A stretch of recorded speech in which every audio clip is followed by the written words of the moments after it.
Good morning, Cedar Park High School. It's Tuesday, February 18th, and it's an A-Day. I'm Maddie Bates, in for Ellen Neal. And I'm Evan Vines. On today's show, we've got an in-depth story on the dangers of abusing stimulants used to treat things like ADD, plus details on an event happening tonight where our district is asking to hear your voice on big decisions. And Katie Smith is back with your Scholarship of the Week. Turn it up because the Wolfcast starts now.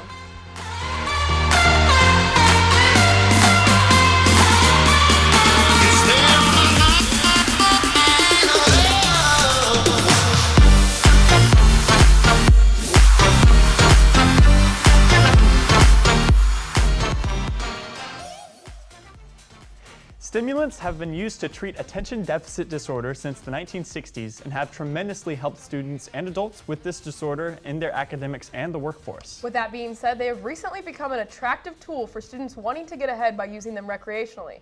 Reporter Ignacio went in depth on the different effects these drugs can have on students.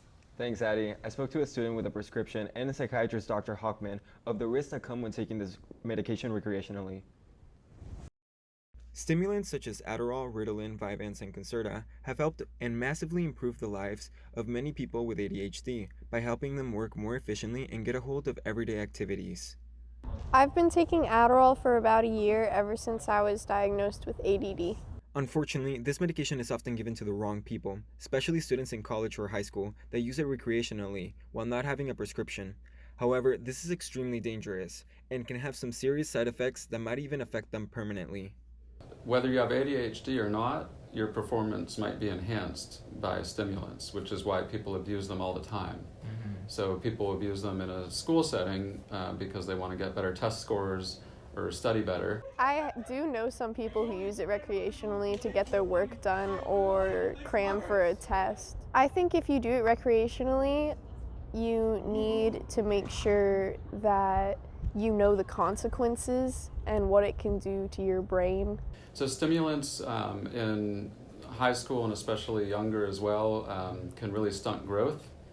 Stimulants can also get dangerous because when they're taken in excess, so some people will misuse and take say months worth supply over the course of one day or a few days, and that causes sometimes on the minor scale, so people can get just anxiety. It can also cause people though to get very irritable and be very edgy, and then get very anxious and sometimes even hostile.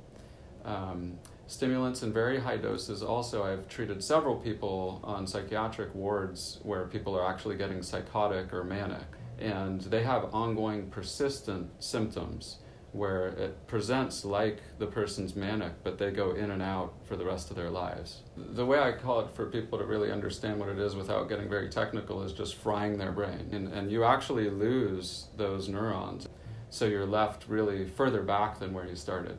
My biggest warning to people either thinking about taking a stimulant or already on one is to just think very hard about it. Really only take it if you truly need it. Don't think of it as just you take it and you perform better and take care of symptoms and there's no issues or side effects with that. But with so much pressure around students in a competitive nation, it's no surprise that multiple studies have shown that stimulants are very overprescribed in America. It's just part of our culture. In America, we're always just looking to react very quickly, and we're very short-term focused here as well. So it's everybody's fault. The doctors are looking to have solutions, but the patients and kids are coming to the doctor looking for an immediate result, and the parents might also be pressuring as well.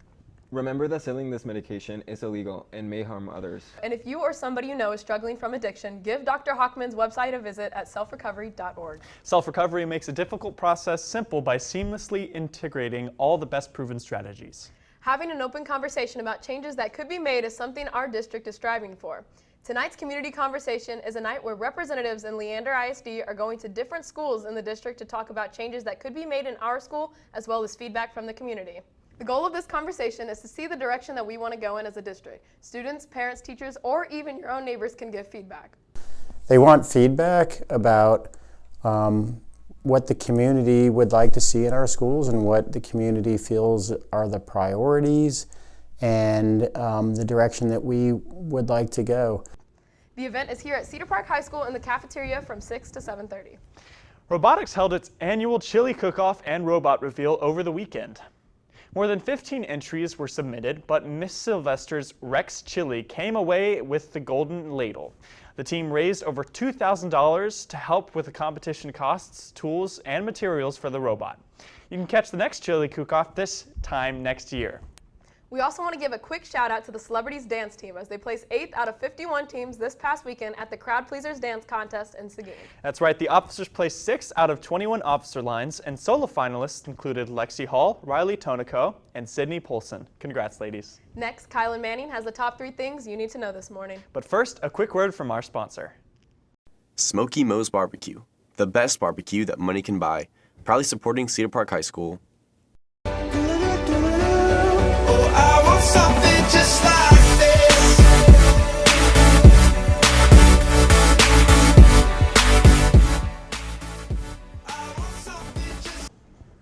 Good morning, I'm Kylan Manning. These are your top 3 things you need to know this morning. First, the Boy Scouts of America have been filed for bankruptcy according to a court document filed in Delaware. This news comes from after hundreds of sexual assaults against the group organization apologizes and said they will pay for counseling provided for victims and families. Next, a company in Dubai is debuting a new jetpack that flies almost like an Iron Man suit. In a test run of the suit, the flyer got up to 6,000 feet in altitude. The pilot was also able to hover and maneuver in the air and was able to travel at an average speed of nearly 150 miles per hour. And finally, some Michigan Wendy's employees will be on the job hunt after being fired for their part in a viral TikTok video last week, showing a Wendy's employee taking a bath in the kitchen sink. The worker was in the bath shirtless and said it felt like a hot tub. The original TikTok video has been taken down. Wow, that's Yeah. I feel like I would do that, but I guess I wouldn't do it because I get fired. Well, it's right? just kind of disgusting because like the kitchen sink at restaurants, that's where all like the wasted food also goes, so it's just nasty. It's true. Would you do that, Kylan? No, I wouldn't. Okay, thank you, Kylan. Thank you. Up next, Luke Johnson talks with one of your cheerleaders, top 10 place at the Nationals in a fresh T-Wolf spotlight. But first, these announcements.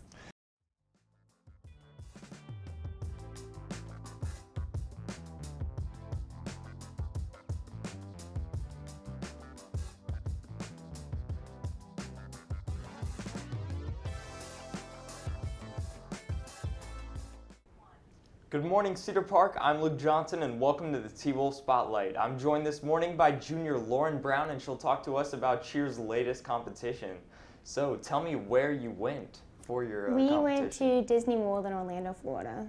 So, tell me about that. Yeah, so we competed at the ESPN Center at the Wide World of Sports. It's a 3-round competition, so you have your prelims, your semifinals, and your finals, and they cut teams after each round. So we placed 8th after finals. So I understand that Cheer has like a lot of divisions. So how many of those were going into this ESPN place? I don't know exactly how many divisions, but guessing there's probably about like 50 divisions, so about probably like 1,000, 2,000 teams total. So you have Cheers from all over the states coming in? Yeah, from all over the nation though, all coming in. Wow. So how did you guys do? We got 8th out of 41 teams in our division. Yeah. So it was a pretty big accomplishment for us, considering it was our first year going to nationals, and we had no expectations and not quite sure what we had to go into. So getting 8th was pretty good for us. So how much training did you go going into the nationals? We practiced a lot. We practiced every single day, 5 days a week. So we practiced pretty hard for it. Wow. So do you have anything else to say for the people of Cedar Park? Probably just come out and support all the school sports teams. We're always there cheering everyone on. All right, well, thanks, Lauren. If you know a T-Wolf program or team that should be under the spotlight, you can send us a DM on Twitter or Insta at CPHS News. With today's T-Wolf Spotlight, I'm Luke Johnson. Back to y'all. Thanks, Luke. It's Tuesday, which means Katie Smith is in the studio with our Scholarship of the Week. Katie? Thanks, y'all. 1 is the loneliest number, 3 is a crowd, and then there's 5. What's so special about 5? Well, for starters, this lucky number could help you win a $1,500 scholarship. To enter, respond to the following prompt in 250 words or less by May 31st, 2020. Write a letter to the number 5 explaining why 5 is important. Be serious or be funny. Either way, here's a high five to you for being original. Back to y'all. Thanks, Katie. That's all we have for today. Remember, you can catch anything you missed on today's Wolfcast on our YouTube channel. Just search CPHS News. And make sure to catch the Wolfcast tomorrow for a story over culinary, your top 3 things. And a new installment of the Pack Chat. With CPHS News, I'm Maddie Bates, and for Ella Neal. I'm Ignacio Miguel. I'm Kylan Manning. And I'm Evan Vines. Remember to make it a great day or not, the choice is yours. Have a phenomenal day, Cedar Park.